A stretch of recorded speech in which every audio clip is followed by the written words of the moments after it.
네, 마트노조 석구현의 노시찬입니다. 최저임금 노동자들에게 최저임금이란 가족들의 삶이 그 자체입니다.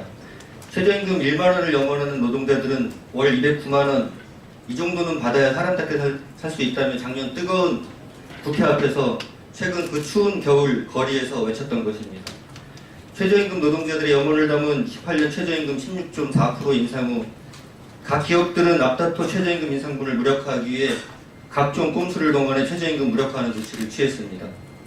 그런데 그런 각종 꼼수를 막아야 할 정부, 국회는 이건 아니라고, 이러면 안 된다고 아무 소용없는 거라고 외친 최저임금 노동자들의 목소리는 외면한 채 이제 정부와 국회가 나서서 재벌과 경영계가 요구해왔던 최저임금 산입 범위를 확대, 최저임금을 무력화하겠다고 나서고 있습니다.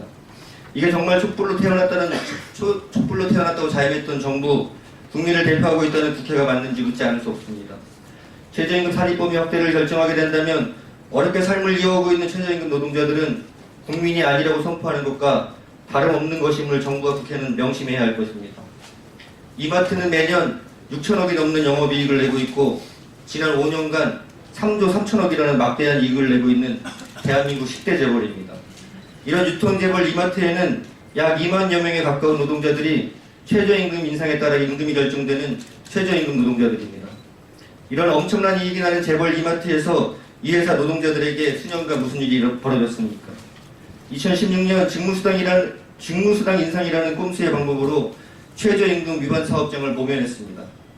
2017년에는 그동안 거의 변동 없이 지급되었던 성과급 중 절반을 최저임금 산입 범위에 녹여내는 방법으로 17년 최저임금 인상 7.3%를 무력화했습니다.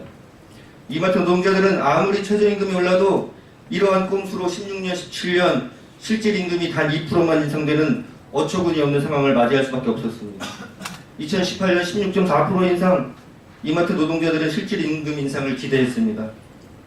하지만 유통재벌 이마트는 임금 하락 없는 근로시간 단축이라는 그럴싸한 방법으로 향후 최저임금 인상이 되더라도 월 총액임금을 적게 지급할 수 있는 꼼수 체계를 마련하며 노동자들을 기만하고 있습니다. 재벌 이마트의 이 기만적인 방법은 빠르게 타 기업들로 전파되었고 최저임금 노동자들은 고용 없는 근로시간 단축으로 높아진 업무 강도에 신음하고 있습니다. 도대체 최저임금 노동자들은 어떻게 해야 실질 임금을 올릴 수 있다는 말입니까? 소득주도 성장을 외쳤던 문재인 정부가 원하던 바가 이런 방법으로 재벌 적폐들이 그토록 원하던 최저임금 무력화 꼼수들을 합법화해 주는 것입니까? 정부와 국회는 최저임금 산입 범위 확대를 논의할 때가 아니라 최저임금 인상분을 꼼수로 무력화하려는 악덕 재벌과 기업들이 더 이상 이런 일들이 자행하지 못하도록 해야 할 때임을 명심해야 할 것입니다.